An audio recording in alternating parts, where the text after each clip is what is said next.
Charlie Timmins, the What's Next guy. I'm really grateful to have you part of Boss Academy. You've been a great contributor, and I'd really love the members to get a chance to know you a little better.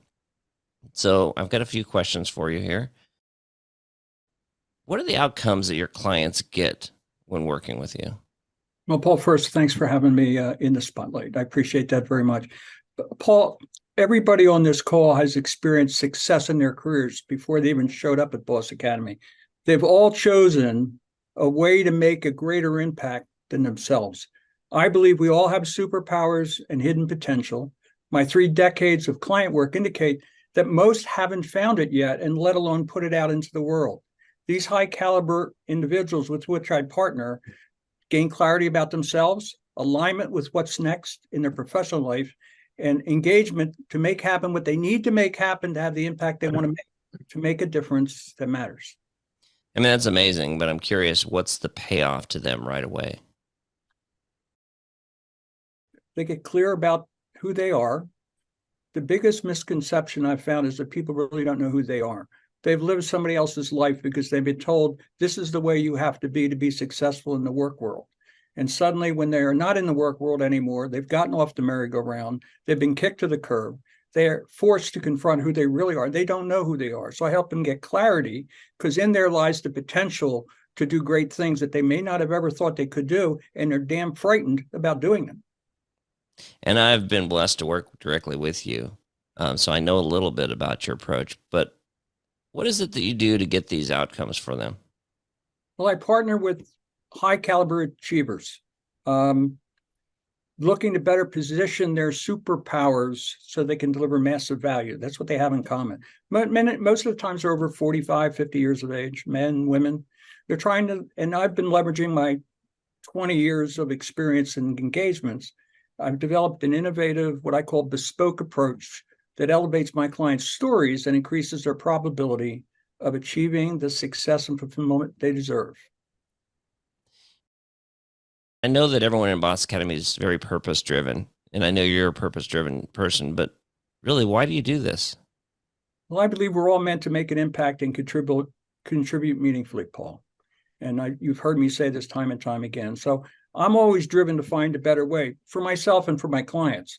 And retrospectively, I've been doing this since the first grade. I figured that out. I've always been trying to help others have breakthroughs. And I live for those breakthrough moments, helping them achieve something that they may have felt was unattainable, something that creates a huge smile on their face. Paul, I live for those smiles. Yeah. Well, and you guys should ask him about that story about the first grade. I happen to know that one. So, Charlie, to close this out, can you give us a sense of how people work with you? Give an example.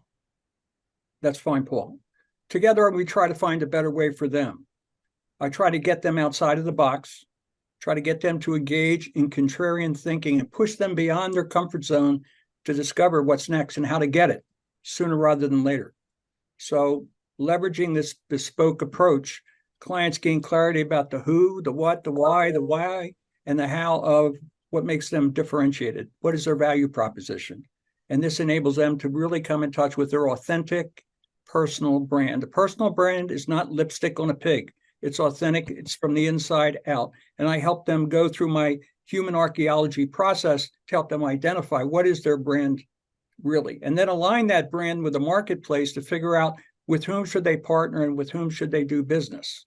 And together we create compelling content that attracts people of influence who are going to be most inclined to serve as advocates for them, much like the people in Boss Academy are advocates for one another, introducing those people to clients that eventually have decision makers that can buy the solutions they're willing to offer.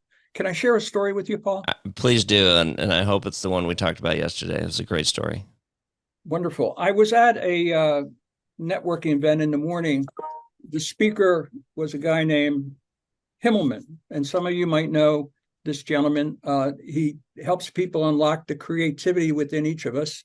He happens to be the son-in-law of a guy named Bob Dylan, but he in of himself is an interesting kind of a guy. And we were at this breakfast, and a gentleman at the table next to me came over and sat down and said, "Charlie, can I get some of your time? Something's going on at work that I'd like to talk to you about." So we made an arrangement to meet here in the office. He sat in that chair right next to me here. And he started telling me what was going on at work. He worked for a company that was voted one of the top 10 places to work in Philadelphia.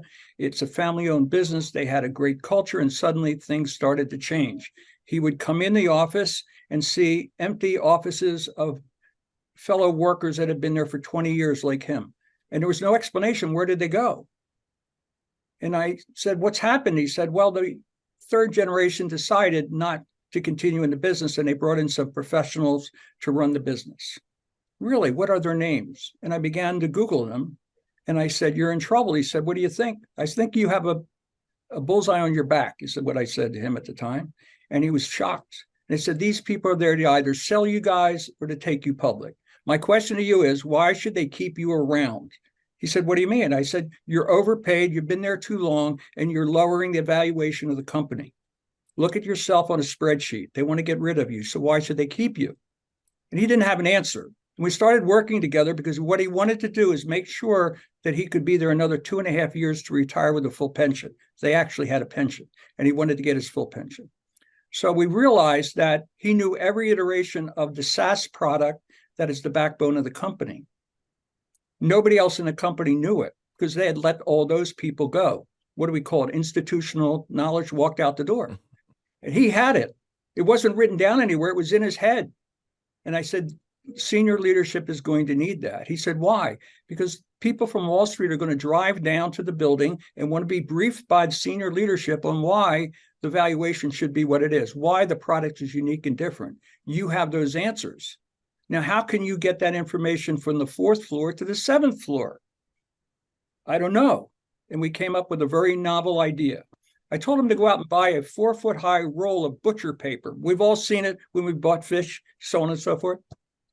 And I want you to put that up on the walls of your office and with a magic marker, start writing out the history of the company.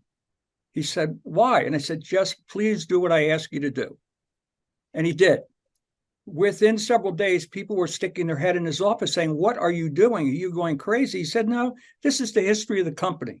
Within a week, word had gotten to the 7th floor, and the senior executives were inviting themselves down to his office to have lunch so he could explain what it is. Now, he didn't tell them everything, but very soon he was invited to meetings. People in the conference room in $5,000 suits and $500 briefcases were listening to him very carefully because they realized this is a valuable product.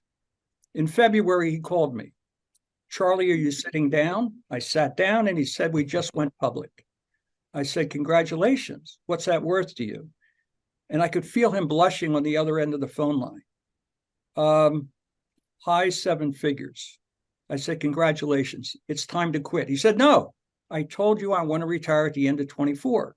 So we have to start working now on a plan to get him to exit the way he wants to do, because he doesn't want his career to end with his retirement dinner. He wants to carry on in the second chapter of his life. So that's a very satisfying story about how somebody did not know they had a problem. What would have happened if he hadn't touched me on the shoulder at that breakfast and said, can I have a moment of your time? He would have been out $9 million. So again, that's some of the joy we all get out of helping people. People in Boss Academy do that. We touch lives. We change things for people. And that gives me tremendous satisfaction. And I get paid well for it. Amazing. Charley Timmins, the What's Next guy. Thank you so much. It's inspiring. Thank you for the opportunity.